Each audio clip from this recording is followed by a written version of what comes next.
is. It's kind of biology, it's basic biology, it's what's accepted, it's what's happened. Yeah. Same-sex marriages and LGBT stuff is a lot more disputed at this moment in time. And it goes back to what I was saying to a friend of mine, where, in my opinion, the school system, especially where we live, its basic job is to institutionalize children. Yeah. Yeah? Yeah.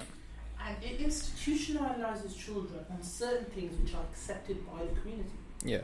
For example, it tells children murder is wrong, stealing is wrong, committing crimes is wrong, helping people is nice, etc., etc.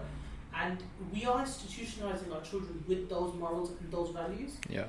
And I don't think there's anything wrong with that, simply because those morals and values are not contested. They're unanimously accepted as right and wrong, and therefore it's okay to institutionalize children in that way.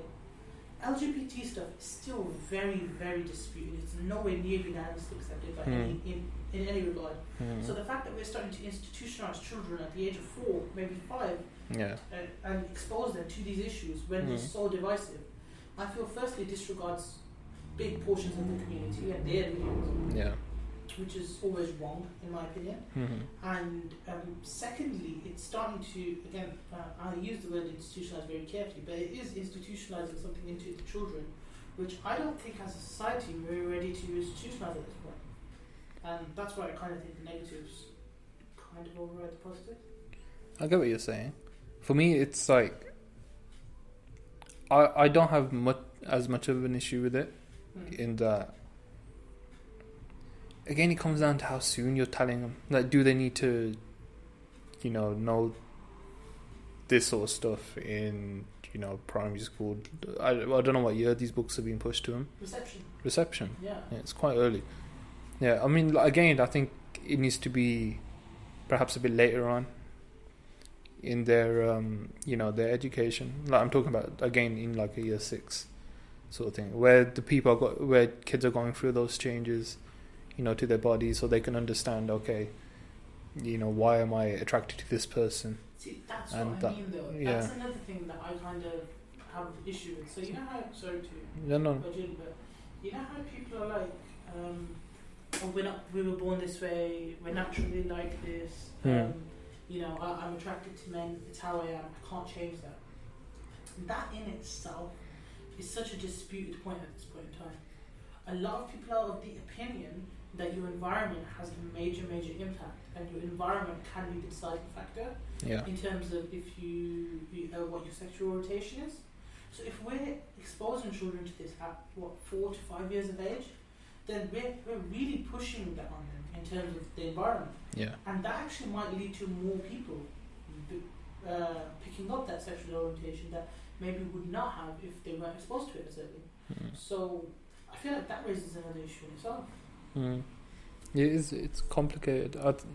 I think they and a lot of it is coming down, I think in Birmingham especially, to religion.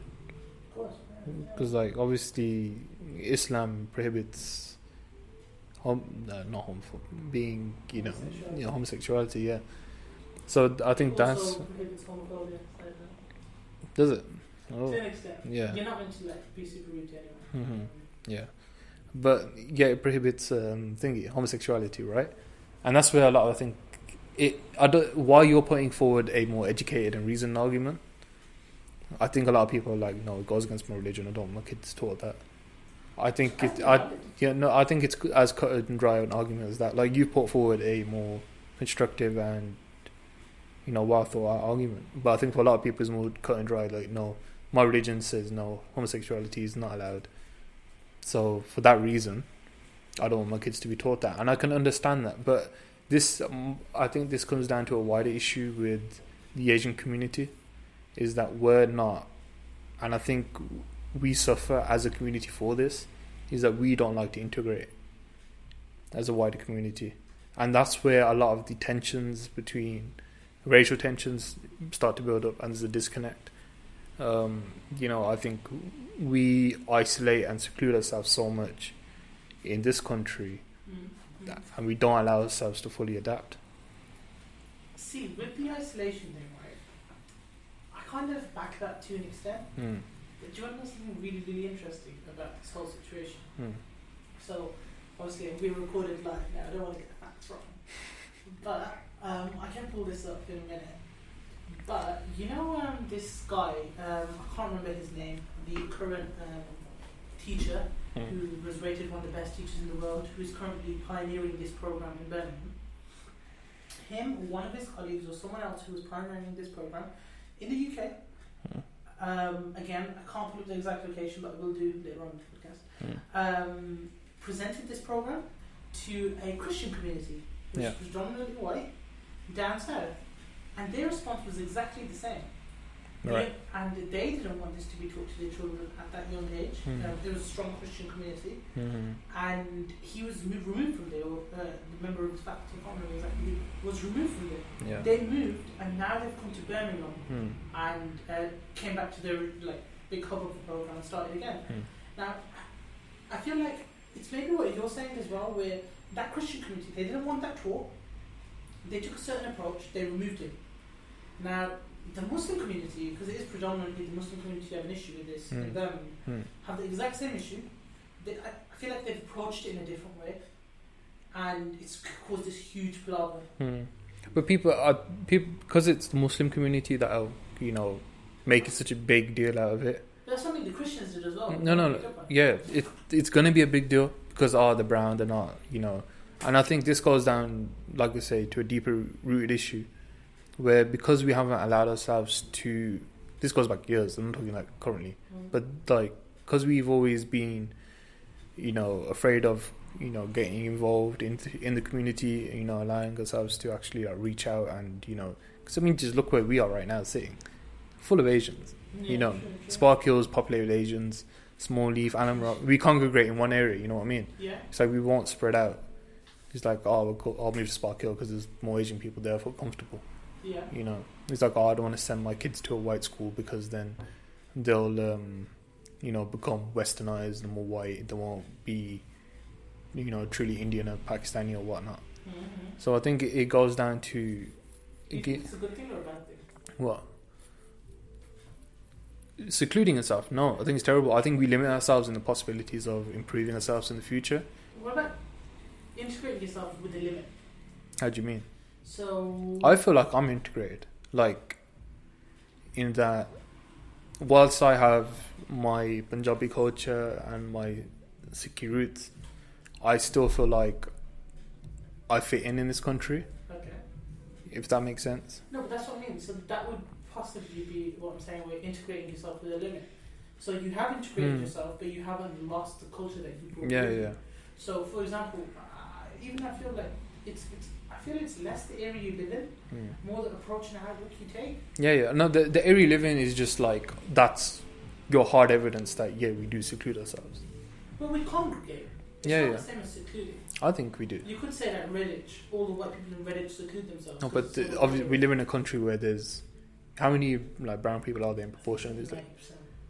Of white people, right? Yeah, so you know what I mean? So it's obviously going to be like, we live in a predominantly white country, but you wouldn't think that, driving down Spark Hill, or we're just walking down Spark Hill or something like that. So it's, I think we need to do better as a community in that respect, because I genuinely do think we limit ourselves in our career, in our just personal life moving forward. I see what you're saying, I guess.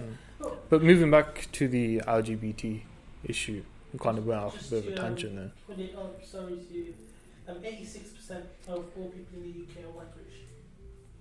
86%. We were 91 a few. It was 91 a few. Yeah, it's I don't know. I think a lot of it is more deep rooted than what we think on the face value. I feel like as long as you don't lose your culture, you can integrate. No, you can't. You don't need to lose culture to pick up another culture, in my opinion. No, I know what I mean. But I think we draw such hard lines, the Asian community, in what we allow people to do and whatnot. No, fair enough. I think especially in the Muslim community, they confuse religion with culture. Oh, everyone does that. We do in Sikhism, in Punjabi culture, they do that. And I think it's very important to make that distinction because I'm pretty sure there's no religion that I know of, apart from Judaism, that limits the people on their caste or on their culture. Yeah. It's literally anyone who believes in these tenets can become one of us. Simple as that, clean and dry. Because of course the culture that surrounds it. It's like, what's for example Sikhism? What's the likelihood of finding a African black Sikh? You'd be surprised. No, but like it's less because the typical Sikh image that you see is a Punjabi guy. Yeah. Do you know what I mean? Do you know what I mean? Do you know what I mean? Like, for example, the typical Muslim guy in Birmingham you probably expect is some random Pakistani, some random Indian. But for example, like Hamas, they are black guys. But you don't associate that with them because you kind of confuse the culture for the ethnicity for the religion. Which I feel is an issue, especially integration. I think I don't know, I think just as a community we need to make more of an effort and be able to step outside our boundaries and let our kids the younger generation make a bit more of their own choices and decisions instead of like saying no, you know, because I think I've been quite lucky. Like my parents have, whilst they want me to be, you know, be in tune with Sikhism and whatnot, they've never forced it on me, and I've been able to make my own decisions and form my own opinions. And I think we should allow the next generation and generations in the future of our culture to make those choices. I feel over time it'll become natural. It will. I think. Yeah. A few generations down the line, it'll be the opposite, where parents are clutching at straws to save the prior culture, as opposed to. But what? How would you define Pakistani culture? Because I think I was like, okay, how do I define Punjabi culture? And Punjabi culture to me is Bhangra, Gidda, the harvest, like the farming harvest, because that's big in India, in Punjab, and the food and like the bright colours and you know all that sort of stuff. See, for me, it's more the. Because this is what the point I'm getting to is, like you said, confusing culture and religion. Yeah, it's like some people say, drinking is part of the. Punjabi culture. Yeah. Low key, which it is. You know, which is part of it. So yeah, but people think, because I'm a Punjabi, I'm a Sikh, I'll drink. You know what I mean? Yes. So they kind of blur those lines when it shouldn't. It's more of a Punjabi thing than it is a. See, when I talk about Pakistani culture, especially like the stuff that I think should be retained, in my opinion, like you said, it's the food, which is, you know, I'm sorry, but white people please trash. No, but the food plays a big part in it. Stuff like the whole family ecosystem, the family environment, I feel is very different in a typical modern British white family as opposed to a typical Pakistani family. You know, first generation or second generation. And I feel like family values, food, language, like ethnic nuances, I feel like all those little things add up. And that's kind of what results in the We've gone on a very big tangent here. We went from the LGBT community to just Asian culture in general. But I think we're going to discuss this in more detail anyway later on in another episode where we talk about you know, mental health and other issues. I mean, subscribe and like the video. And I think that would be like a really good episode to get our teeth into. But yeah, just going back to the LGBT community, I know you think that no, we shouldn't be. Yeah, I'm against it. Yeah, I am more open to it, but I wouldn't agree with pushing that on children. You know, when they're in this reception. I think you're in reception when you're like, what, 5 years old? 5. Yeah. Let me ask you this. If a parent doesn't want something taught to their child, is it not their right for that not to be taught to their child? See, this is the thing, again, where the parent... No, I understand. But the parents are in a, like I say, in a country where... I know you said that there isn't a concrete issue, resolution to the whole homosexual thing. Yeah, of course. Right. So there's still a dispute about it. But we live in a country that is more tolerant of different belief systems. So I think as a parent, especially of like maybe a Sikh or a Muslim background, I know being in this country that my kids are going to be taught this sort of stuff. you know, I should accept that being in this country. Were you taught it in school? We went to school at the same time. No, we weren't taught it. But at the same time, I think it's different experiencing it in public, and it's different but being taught it in school. yeah, but times have changed. There's like the stuff you can say now that you can't say now that you could say back in the day, No, and you can get away with it. but we live in a democracy, right? Times change with our opinions. And for example, I can't remember exactly what school it was. I think Addison Park School. So many of the parents protested that the school just shut because so many kids weren't going in. Now, if there's a large enough proportion of children that by them being removed, your school body is so small that there's no point opening the school, then surely all of those voices should count. Surely they shouldn't just fall on deaf ears. No, I do get what you mean. But it's like maybe saying like, you know,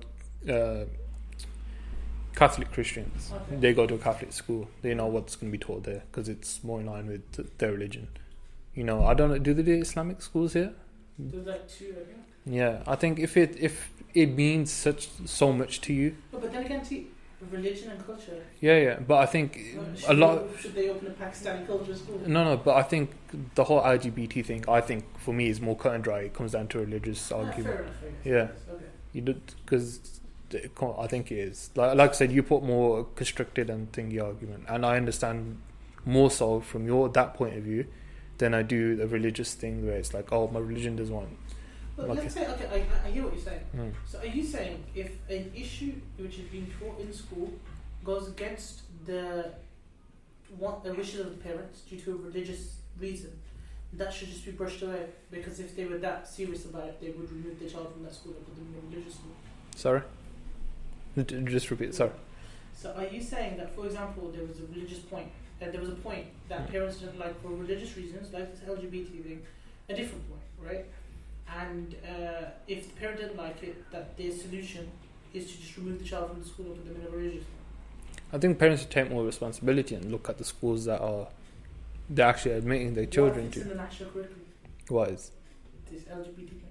No, but if you're going to an Islamic school, they still have to follow the same curriculum. No, I think the government should make allowances in that respect. Because in a Catholic school, where homosexuality, I'm pretty sure in Christian religion is prohibited, right?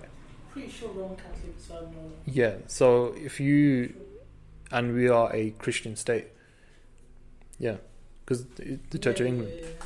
So, you know, if I'm a Catholic Christian and my kid, and I'm, you know, I'm next to the Pope. That's how religious I am. You know what I mean? Okay. Like, I'm that level Catholic. You're cardinal. Yeah. Like, I fully back it. You're next in line. Yeah. Mate, give it 60 years, I'm there. But yeah. So you know, you're that level Catholic. You're that way inclined. I'm gonna you'd want to send your kids to a school which caters to those belief systems, and we have Catholic schools here. But not everyone has that choice. If there's not an Islamic school available, yeah, I know. I think that's where, again, you know, people in the community need to, like, you know, take the opportunities to grow, and, you know, we need more educators. You know, we're happy just setting up a corner shop and, you know, stuff like that.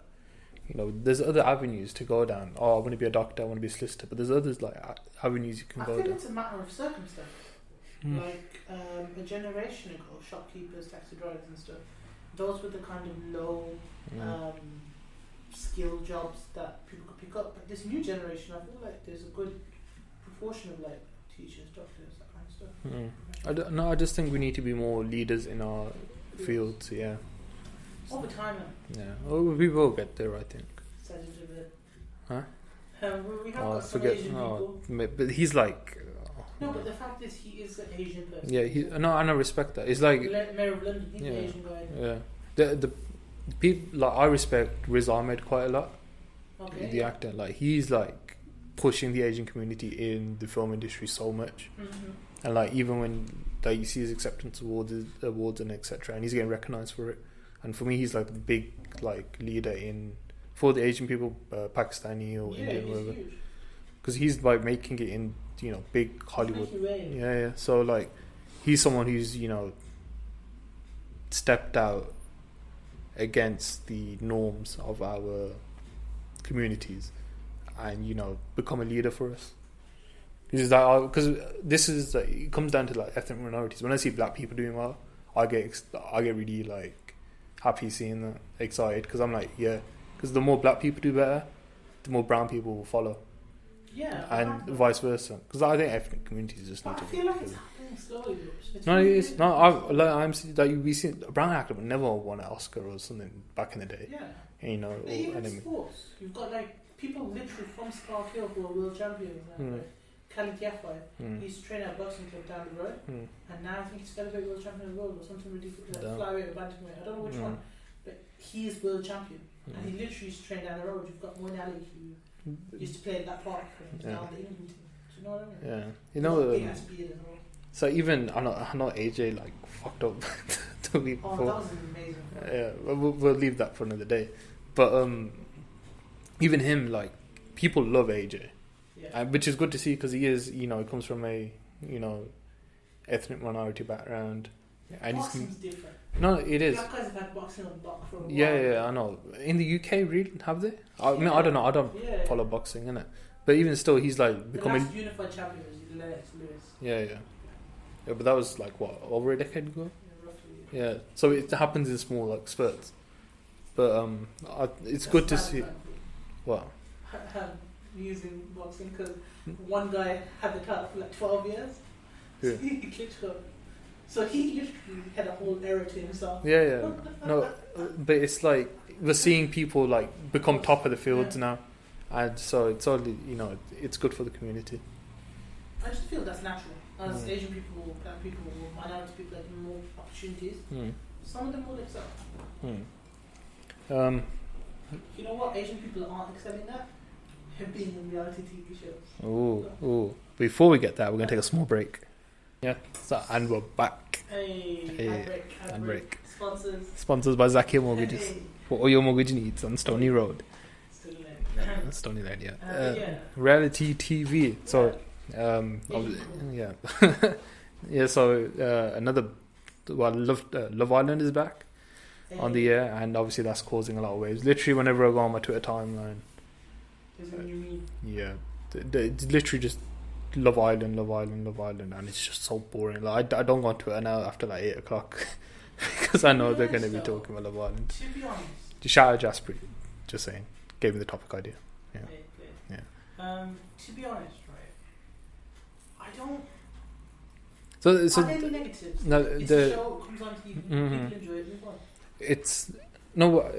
The reason why when put the topic up is like, why do people enjoy like trash reality TV? And I put that in air quotes. I feel like it's a guilty pleasure.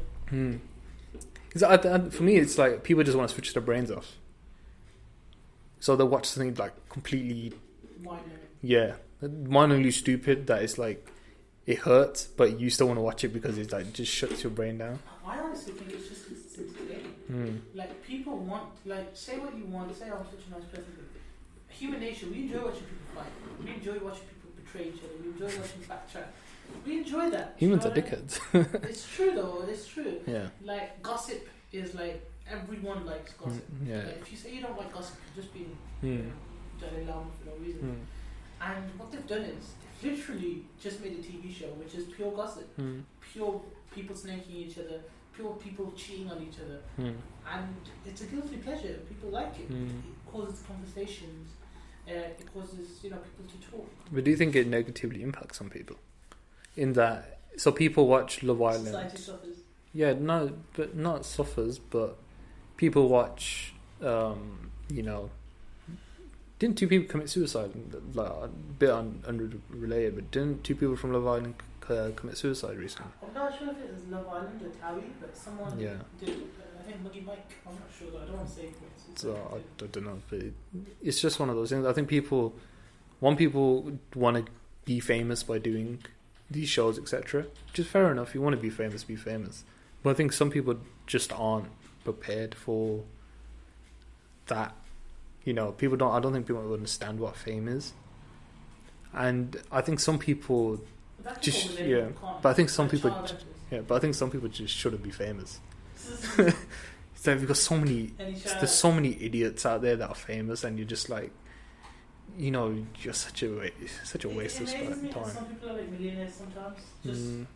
It's just dumb. It's Yeah. actually dumb. Yeah. When there's people who are like such hard workers, try so hard. Is It's just the way society set up. And it links into like how, you know, social media is such a powerful tool now, and the influence it has on people's lives. It's like we were talking before we started recording how Instagram is just like everyone wants to be that person on Instagram. It's like, you know, I think, okay, let's use Kylie as a prime example. Okay. Kylie Jenner. It's like, Kylie Jenner. yeah, people look at her and the way she does, got lip fillers and all that sort of stuff, the work she's had done. Potentially, you know, encouraging. I don't know if it's more. I don't know for guys. Like, I don't really look at anyone on Instagram and be like, "Yo, I want to be like that guy." You know what I mean? But I think it's more of a thing for girls, where it's like they look at someone like Kylie or whoever's on Instagram. They see that they've got lip fillers, they look a certain way, they do their hair a certain way. How that impacts on, you know, their lives personally, promoting this like perfect body image, which isn't there, by the way. Like, it isn't there. What do you mean? Well, perfect body. Yeah. Like, beauty's in the eye of the beholder. And, you know, no, but it's like, just all angles and fucking dimensions. I've seen like there's this Reddit forum. They pull out the fucking what's it called, protractor, and like, okay, what angle? Yeah, you need to stand out like a fucking 45-degree angle. You know how to get this. Like, honestly, the amount of work they go there's through. this Reddit page. Just Google it. Go on. Find the exact words, the exact tag. But basically, what it does is it pulls up popular pictures of popular celebrities, and it removes like the facade. So it's got a picture of Kylie Jenner, and then it's got a picture from her photographer's like reel, and that same picture's the been raw like 40 picture. times. Yeah. And they picked the exactly perfect one, and then they've got a picture of Kylie Jenner, like Jenner, in the morning before her makeup, where she like for like a split second was on Snapchat or something. Yeah. Completely different person. Does not look the same. I don't care for like, if you want to whatever you want to wear makeup, and then whatever makes you feel comfortable in yourself. It's just that I think there's this whole culture now where it's like, again, we talked about it a few weeks ago, where this whole like culture is like, oh, how many likes can I get on this social media post? How many like retweets or how many favorites, etc. can I get on there? And I think it has this effect on people where, you know, I think mentally it has an effect on people. Yeah, I think it's dangerous. Yeah, it's just like, it's going like on Kylie, using that Kylie example, it's like girls want to look a certain way now because of the way they see someone on Instagram, and they're belittling themselves because they don't look a certain way. Yeah, and it's a dangerous game. And you know why it's really, really dangerous, in my opinion? There's two facets to it. The first thing is, as you're saying, it lowers self-esteem. Already we live at a time where suicide rates are super high, self-harm is super high. These people that are literally preying and lowering self-esteem to so many people, it can be really dangerous. It can cause some serious mental damage. And the second thing is, people always want what's going to take them. Yeah. So you've got like Kylie Jenner, who like lip fillers or whatever you said, right? And I don't know. I'm assuming she has it. Yeah. And I was reading a statistic. In before fucking Kylie like positive But yeah, no, carry on. Sorry. I was reading a statistic, right, where they go through how many people have been doing unauthorized surgeries. I think it was in South America. I'm not sure the exact place. And they have significantly risen. Like, for example, like injections. When certain celebrities post like a certain picture or certain, you know, a certain celebrity reveals that they had a certain injection or a certain plastic surgery procedure done on them, it significantly, obviously, the influence carries, and people want to do that as well. A lot of the time, people can't afford to do it from proper professionals, so they pay botch jobs, and get bot jobs, and it can ruin lives. I've seen some. There's documentaries on that, and it's just like, mate. It's really bad. Do you watch Black Mirror? No. Black Mirror is the show. Have you heard? Yes, we don't need to go. There's this episode called Nosedive, Yeah. which perfectly deals with this exact issue.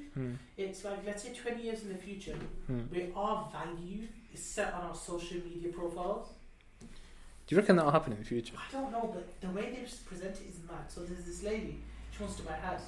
She's not eligible to buy the house until her social media profile is 4.0. So is that how many XP points can you get before you get like how something? many likes? Yeah. So she's on like 3.9. So she has to go to all these parties, do all this stuff to try and get to 4.0.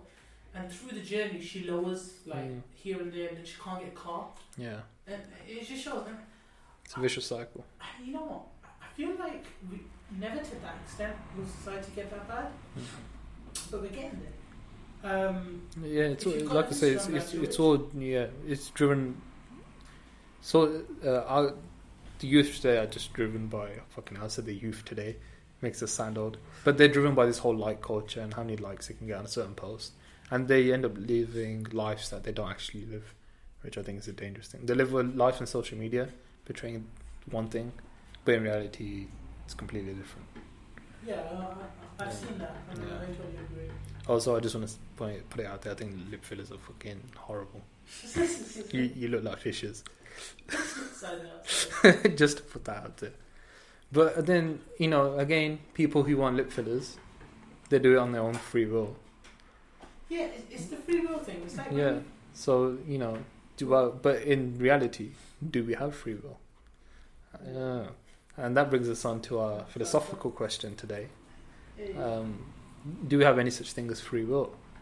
And it's kind of hard to give a straight yes no answer, because I don't know about yourself, but I believe in from before we're even born, our life is already written for us. Everything.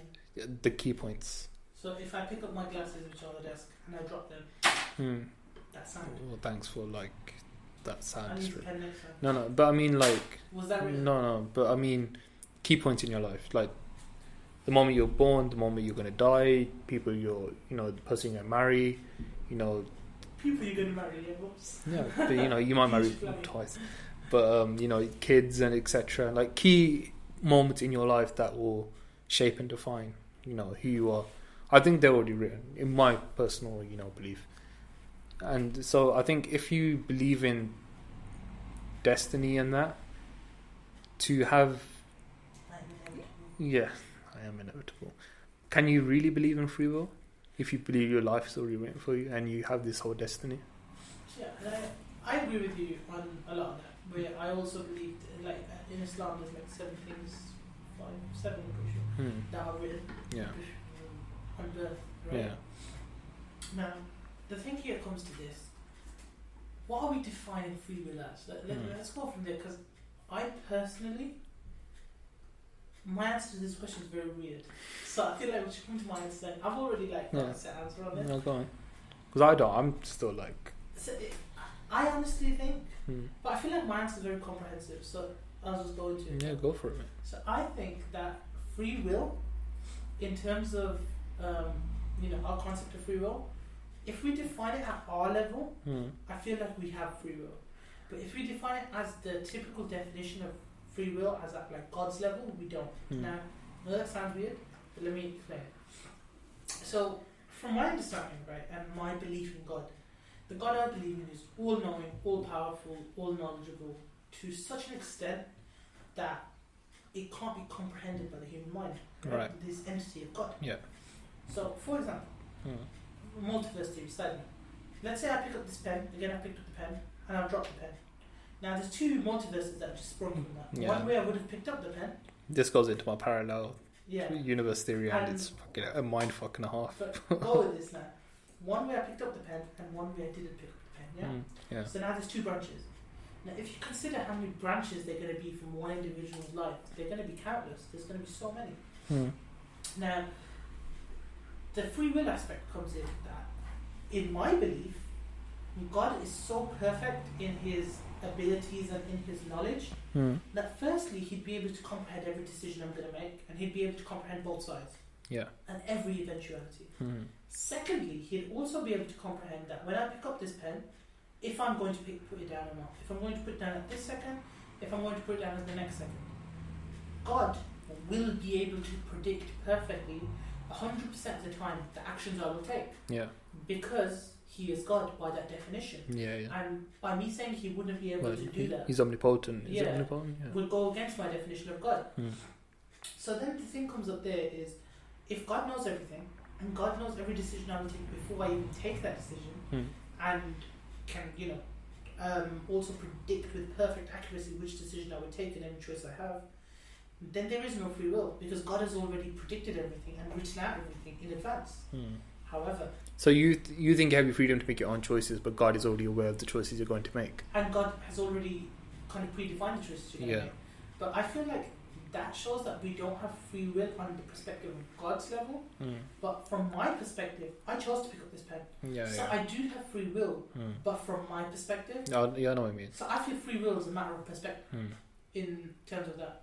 We have free will in our perspective, but in the actual terms of free will, and when we consider God's perspective, there is no free will.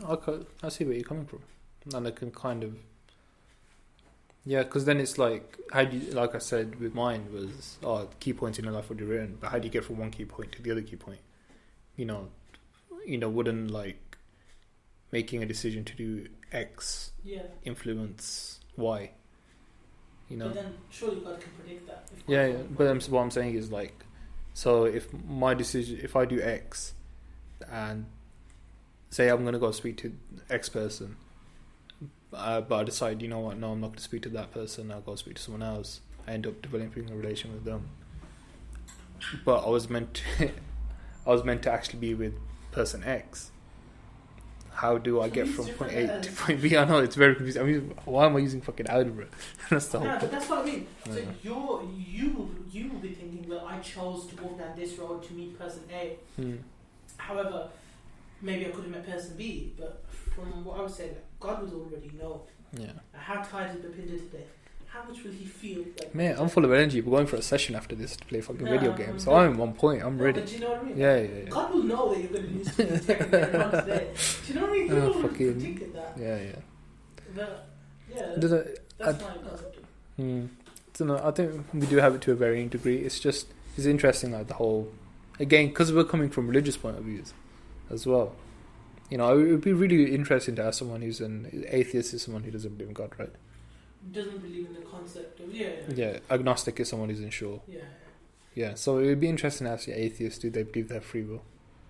But I feel like the answer would have to be yes, because if they don't have free will and they're unsure of the presence of or do not believe in the presence of a higher being, then whose will are they following? Do you know what I mean? But it's like in place of God, the universe. The universe. Does the universe dictate where your life's going to go?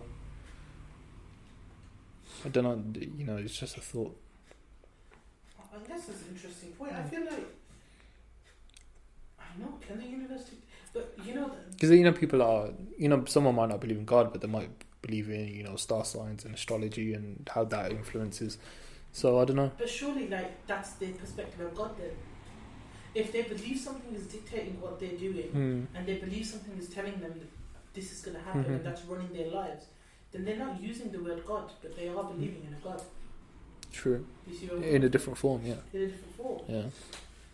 So I feel like the only other argument in terms of free will is society. Taking away from religion, taking away from theological argument here. In society, are me and you free to do what we actually want to do? Why can I not walk down and burn down the shop next to me? The morals dictate that you wouldn't, and the laws dictate. I don't have free will then, right? I'm a slave to the rules that have been set by society. But as I was saying to you earlier, I think we're so constricted by our culture sometimes and our religion that we're told, you're told, you can't eat meat, or meat that isn't halal. So you're already constricted by a certain rule that's already been given to you. So I think it comes down to perspective, and I think religion does play a big part in it again. But just to end, your whole thing about I've picked up a pen, I've made another universe. Just think about that for a second. There's 7 something billion people in the world, And I believe that every decision you make, the opposite decision becomes a parallel universe. I like that. So, but sometimes you might have multiple decisions. Yeah. Let's just say, okay, we're going to go to a mate's house after this, but you decide to go one way. You're in the same car, but No, but you you decide to go one route, but I say no, go this other route. So in one reality we go the route that you wanted, but in the other reality, no, you listen to me and we go the other route. Yeah, but that's what I mean. But that's like personal. That's one situation. Multiply that by 7 billion. Yeah, 7.3 or whatever. Yeah. So every person's making different multiple universes at different times. Just insane. That is mind-boggling, right? And for me, that literally, the thing that kind of, this is my personal take on it, but my concept of God is an entity that can comprehend all of that. And predict which is it. insane. So if you can't. That's huge. Yeah, and the thing is, if you try to comprehend 1,000 people in a room, it's difficult to think of 1,000 people in a room. Yeah. You know what I mean? There's something out there that can comprehend 7.3 gazillion times. Yeah. And all the aliens that are out there as well. Right? That's it. Oh, conspiracy theories do. Yeah. We'll wrap it up there. Bang on time. And then leave your inefficiency. Definitions of free will in the comments below, and we will. Yeah. We're on Spotify now. We're on Apple Podcasts. We're on SoundCloud. We're on YouTube. So we're making moves. Yeah, but if anyone is listening, and you know us, that one person that is listening, if you know us, just drop us a comment and give us some feedback on something, and just give us some topics that we could talk about. Yeah. If you don't feel comfortable on YouTube and you have any of our numbers, send a text. Yeah, because I know some of our friends listen to it. So with those likes and comments. Yeah, I'm not seeing enough of them, but yeah, we'll end it there. And thanks for listening. Signing up.